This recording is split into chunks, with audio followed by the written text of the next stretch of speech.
بلغ العلا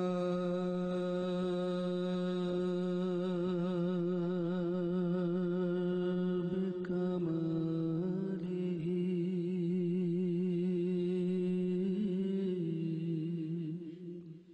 كشف الدجى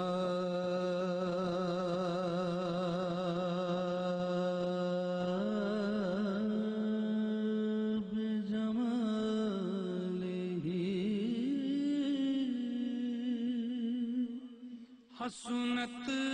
جمیع خصالہ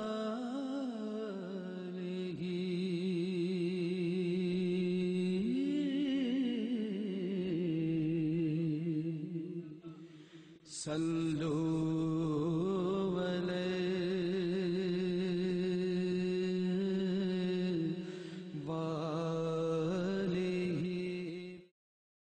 السلام علیکم ناظرین، میں ظہیر حسن آپ حضرات کی خدمت میں حاضر ہوا ہوں۔ سب سے پہلے تو میں آپ حضرات کی خدمت میں حضور ختم مرتبت سرور کائنات حضرت محمد مصطفیٰ صلی اللہ علیہ وآلہ وسلم کی ولادت بسعادت کی مبارکباد پیش کرتا ہوں۔ اللہم صلی علی محمد وآل محمد۔ اس پرمسرت موقع کے اوپر ایمان ٹی وی آپ حضرات کی خدمت میں ایک پروگرام پیش کر رہا ہے۔ اس پروگرام کا نام ہفتہ وحدت ہے۔ اس پروگرام میں ناظرین کرام آپ حضرات کی خدمت میں مختلف فرقوں کے علماء کرام اور افراد اپنے بیانات پیش کریں گے۔ ہمارا مقصد یہی ہے کہ اس جشن کو، جو جشن محمدی ہے، جو جشن نبوت ہے، جو جشن رسالت ہے، تمام مسلمان ایک ہی پلیٹ فارم پر آ کر کے منائیں، سیلیبریٹ کریں۔ میں آپ حضرات کی خدمت میں جو ہمارے خاص مہمان عالی جناب مولانا احسان حیدر جوادی صاحب موجود ہیں، ان کو انٹروڈیوس کرانا چاہتا ہوں۔ مولانا آج ہمارے ساتھ اسٹوڈیو موجود ہیں۔ مولانا، سب سے پہلے تو میں آپ سے اس ہفتہ وحدت کے سلسلے میں جو آیت اللہ خمینی رحمۃ اللہ علیہ کی طرف سے کانسیپٹ تمام عالم اسلام کو پیش کیا گیا ہے، میں سب سے پہلے اس کے سلسلے میں آپ سے اس سوال کا جواب سننا چاہتا ہوں، اور ناظرین جو دیکھ رہے ہیں وہ بھی اس سوال کا جواب سنیں۔ اعوذ باللہ من الشیطان الرجیم، بسم اللہ الرحمن الرحیم۔ دیکھیے، ہفتہ وحدت اس میں دو الفاظ ہیں۔ سب سے پہلے ہفتہ ہے اور پھر وحدت ہے، یعنی یہ پورا ایک یونائٹڈ یا یونین یا یونٹی ویک کہا جا سکتا ہے، کہ جہاں پر ہمیں دعوت اتحاد دی گئی ہے۔ اس صدی میں، موجودہ صدی میں،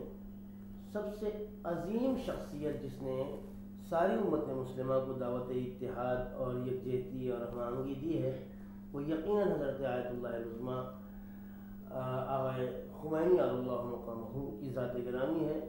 کہ انہوں نے اس بات کو مد نظر رکھتے ہوئے کہ تاریخ اسلام میں سرکار ختم مرتبت حضرت محمد مصطفیٰ صلی اللہ علیہ وآلہ وسلم کی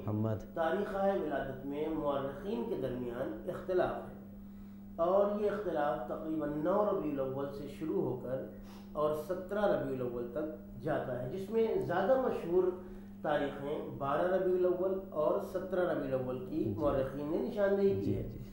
اور اسی لیے حضرت آقا خمینی علی اللہ مقامہ نے اس پورے ایک ہفتے کو ہفتہ وحدت کا نام دیا، کہ یہ مسلمانوں میں اتحاد اور یکجہتی اور ہم آہنگی کے لیے بہترین مثال ہے، کہ ہم حضور پاک صلی اللہ علیہ وآلہ وسلم کی ولادت کا جشن، اس کی خوشی، آپ کے اتباع اور آپ کی پیروی کا عہد و پیمان صرف ایک دن کیوں کریں، کیوں نہ ہم پورے ہفتے اس بات کا اللہ سے عہد کرتے رہیں کہ ہم اس شخصیت کو، اس ذات گرامی سرکار دو عالم کی ذات کو ہم پورے ہفتے یاد کرتے رہیں گے، اور اس یاد کا انداز یہ ہوگا کہ حضور کی سیرت پاک پر زیادہ سے زیادہ عمل کرنے کی کوشش کرتے رہیں۔ تو بہت اچھی بات انہوں نے بتایا مولانا نے، کہ ہفتہ وحدت در حقیقت کس وجہ سے آیت اللہ خمینی رحمۃ اللہ علیہ نے ہمارے سامنے پیش کیا۔ لیکن مولانا، جب یہ ہفتہ وحدت آیت اللہ خمینی صاحب علی اللہ مقامہ نے پیش کیا، تو کیا جس وقت انہوں نے اس کانسیپٹ کو پیش کیا، یا اس وقت سے لے کر کے آج تک جو زمانہ چل رہا ہے، جہاں ہر طرف سے اسلام کے اوپر حملے ہو رہے ہیں، دشمن اسلام باقاعدہ طور کے اوپر یہ اس کی کوشش ہے کہ اسلام کو کسی نہ کسی طرح زیر کرے، تو کیا اسی اہمیت کے پیش نظر آیت اللہ خمینی علیہ مقام نے اس کانسیپٹ کو پیش کیا؟ اس کی اہمیت تو روز بروز زیادہ ہوتی چلی جا رہی ہے جی، جیسے جیسے ہمارا دشمن ہمیں کمزور بنانے کی کوشش کر رہا ہے ویسے ویسے اتحاد کی ضرورت اپنے آپ بڑھتی جا رہی ہے. جی،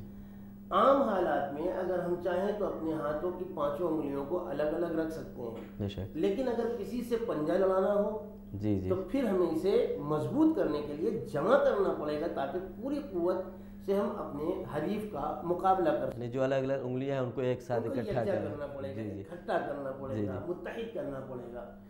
اور جیسے جیسے ہمارا دشمن ہمارے خلاف اپنی کارروائیاں تیز کرتا جا رہا ہے ویسے ویسے اتحاد کی ضرورت, اور شاید آیت اللہ خمینی علی اللہ مقامہ کی یہ دور رس نگاہیں تھیں کہ جو آج پر بھی اور شاید مستقبل پر بھی تھیں کہ اس کی ضرورت روز بروز بڑھتی جائے گی. اسی لیے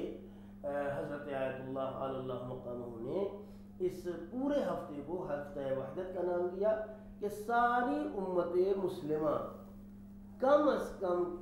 کم ایک یہ ذات گرامی تو ایسی ہے ہی جس پر ہر اعتبار سے متفق اور متحد ہے. جی بے شک. تو کیوں نہ اس پورے ہفتے میں اپنے تمام چھوٹے موٹے اختلافات اور جو من مٹاؤ ہے اسے ختم کر کے اللہ کے آخری نبی کے نام پر ہم متحد ہو جائیں, اور شاید یہ ہفتہ ہمارے لیے ایک آئینہ بن جائے, ہمارے لیے ایک مثال بن جائے کہ پھر ہم انشاءاللہ پورے 52 ہفتے آپس میں متحد رہ سکیں. بے شک. یقیناً ناظرین کرام عزیزوں, یہ ایک حقیقت ہے کہ آج ہم ایک ہفتے سے شروعات کریں گے ایک پلیٹ فارم پر آ کر کے. ایک ہفتے کم از کم اگر ہم ایک ساتھ ہو جائیں, متحد ہو جائیں, اور ایک پلیٹ فارم پر آ کر کے کم از کم ایک ذات کے سلسلے میں جشن منائیں, تو امید کرتا ہوں, امید کیا یقیناً اس بات کا احتمال پایا جاتا ہے کہ آج ایک ہفتہ ہوگا, کل ایک مہینہ ہوگا, پھر ایک سال ہوگا, پھر اس طرح کرتے کرتے ایک وقت وہ آئے گا کہ تمام مسلمان ایک ساتھ ایک ہی جگہ پر رہ کر کے. آج دوسری ایک بات میں آپ کی بات روک رہا ہوں کہ آج دنیا آپ دیکھیں کہ سیاسی میدان میں بھی اپنے بہت سارے اختلافات کو پس پردہ ڈال کر آپس میں ایک دوسرے سے قریب ہونے کی کوشش کریں, اور خصوصی طور پر دشمنان اسلام تو اسلام کے خلاف اپنی اس پالیسی پر بڑی تیزی کے ساتھ سرگرم ہے کہ اگر ان میں باہمی کوئی اختلاف بھی ہے تو اس اختلاف کو پس پردہ کر کے, اس اختلاف کو کچل کے, دبا کے اور ہمارے خلاف یکجا ہو رہے. تو ہم جبکہ ہمارے اندر اتحاد, اتفاق, یکجہتی کی ساری جہتیں موجود ہیں, بے شک, اور اختلاف اور انتشار اور پراگندگی کی شاید کوئی جہت درمیان میں نہیں ہے, اور اگر ہے تو وہ کم فکر لوگ یا بہت معمولی ذہن رکھنے والے لوگوں کی اپج اور ان کی دین ہے. ہمارا اللہ کی ذات پر ہمارا اتحاد ہے, کعبہ قبلے پر ہمارا اتحاد ہے, قرآن پر وہ ہمارا مرکز اتحاد ہے, حضور کی ذات گرامی وہ ہمارا نماز, روزہ, حج, زکوٰۃ سب کچھ ہمارا متحد ہے. تو ظاہر سی بات ہے کہ اتنی ساری وجوہ اتحاد پائی جاتی ہیں, تو پھر تو ہمیں اس سلسلے میں شانہ بشانہ ہو کر آگے بڑھنا چاہیے. بے شک. یقیناً ہمارے یہاں بہت زیادہ کامن چیزیں ہیں جس کے اوپر ہم متحد ہیں, تمام چیزوں کے اوپر وہ بھی ایمان رکھتے ہیں, ہم بھی رکھتے ہیں. پھر یہ اختلاف کیوں آخر چل رہا ہے؟ یہ اختلاف ہر جگہ کہیں نہ کہیں کسی خاص طبیعت, کسی خاص فکر یا کسی خاص فرد کی ذاتی منفعت کی وجہ سے ہوتا ہے. یقیناً بے شک. سب یہ ایک پرسنل فائدہ جو ہوتا ہے اس کے لیے ہوتا ہے. وہ ذاتی منفعتوں کی وجہ سے اجتماعی فائدوں کو کچل دیتے ہیں اور اپنے ذاتی فائدے حاصل کر لیتے ہیں. ضرورت اس بات کی ہے کہ ہم اس چیز کو محسوس کریں کہ کون ہمیں کھیل رہا ہے یا کون ہم سے کھیل رہا ہے, کون ہمیں کھلونا بنا کر اپنا ذاتی فائدہ حاصل کرنا. اچھا, اس میں کیا ذاتی فائدہ ہو سکتا ہے کہ جس سے ایک ذاتی فائدہ ہو, اور اجتماعی جو بہت بڑا نقصان ہوتا ہے اس اختلاف کے ذریعے سے, اس سے کیا مطلب دشمن کیا ذاتی فائدہ حاصل کرنا چاہتا ہے اس سلسلے میں؟ دیکھیں اس میں 1000 فائدے ہیں اس کے. جی, اگر ہم اور آپ ایک ہیں تو اس کو ایک طرح کی بات کر کے اور ایک فائدہ وہ حاصل کر سکتا ہے, لیکن مثال کے طور پر آپ کو میرے خلاف بھڑکایا, مجھے آپ کے خلاف بھڑکایا, اور جب ہم آپس میں ایک دوسرے سے خدا نخواستہ نعوذ باللہ من ذالک دست بغریباں ہو گئے تو پھر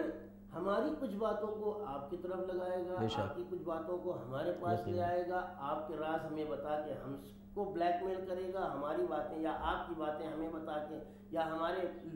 جسے لوپ ہول کہتے ہیں اسے وہ آپ سے کچھ کبھی بلیک میل کرنا چاہے گا، کبھی ہمیں بلیک میل کرنا چاہے گا، اور اس طریقے سے دونوں طرف سے وہ اپنا فائدہ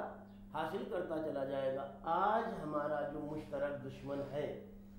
وہ بھی یہی پالیسی اور یہی چال چل رہا ہے۔ اے کاش کہ ہمیں اس بات کا ہوش آ جائے، ابھی بھی دیر نہیں ہوئی ہے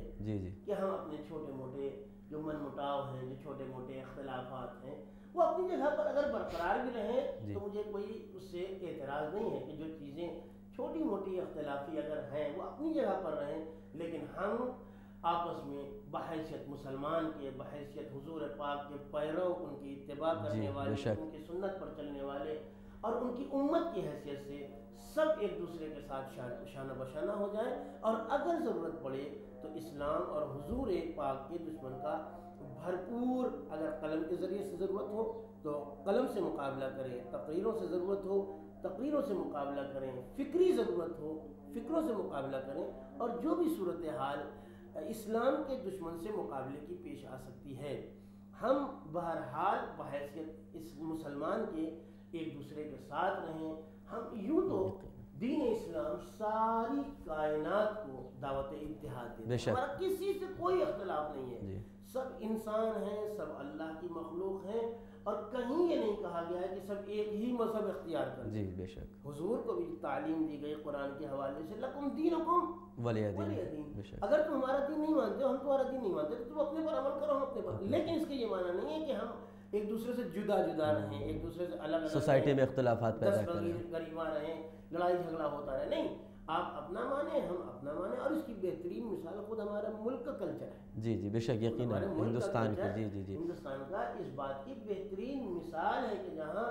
سینکڑوں مذاہب کے لوگ رہتے ہیں اور اطمینان اور سکون کے ساتھ رہتے ہیں، تو جب ہم اس ملک میں رہ رہے ہیں تو پھر یہ چھوٹا سا اتحاد ہم کیوں نہیں کر سکتے؟ جی یقیناً، اور جیسا کہ ہم ریئلائز کر چکے ہیں کہ دشمن اپنے اس منصوبے میں کامیاب بھی ہو رہا ہے۔ بھائی اس نے اس اختلاف کا بیج بو کر کے ہم کو علم سے دور کر دیا، ہم کو کلچر سے دور کر دیا، ہم کو کاروبار سے دور کر دیا، ہمیں ہر اعتبار سے پسماندہ بنا دیا ہے، جی یقیناً، پیچھے ڈال دیے گئے ہیں۔ جی بے شک۔ اب آج دیکھیے نا کہ علم کی جس میں ایڈوکیشن کے جس میں مسلمان ایک وقت سب سے آگے ہوا کرتے تھے، سائنٹسٹ جو تھے پہلے وہ سب مسلمان تھے، اب بڑی افسوسناک بات یہ ہے کہ آج ان کا نام بھی چینج کر دیا گیا ہے، اور اس طرح سے چینج کر دیا گیا کہ لوگ یہ سوچ بھی نہیں سکتے کہ مسلمان تھے یہ۔ جی بالکل ایسا ہی ہے کہ ہمیں آپس میں دست بغریواں کر کے، آپس میں لڑا کے، آپس میں ایک دوسرے سے بھڑا کے، یقیناً، اور ہمیں انہی چیزوں میں گرفتار کر دیا گیا کہ ہم اپنا سارا پاور اسی چیز میں صرف کرتے چلے گئے، اور دشمن خالی میدان پا کے ترقی کرتا چلا گیا۔ جی ابھی بھی بڑا وقت ہے کہ ہم ایک ساتھ ہو جائیں، تعلیم کے میدان میں، ہنر کے میدان میں، آرٹس میں، تجارت میں، معاشیات میں، سیاست میں، اور یقیناً ختم ہونے میں تو کافی لمبا وقت خرچ ہوا ہے، لیکن اس قوت کو حاصل کرنے میں اتنا وقت بھی نہیں، اگر ہم یکجا ہو جائیں، اگر سب ساتھ آگے بڑھائیں تو ہم بہت تھوڑے سے وقت میں وہ اپنی کھوئی ہوئی طاقت کو دوبارہ حاصل کر سکتے ہیں۔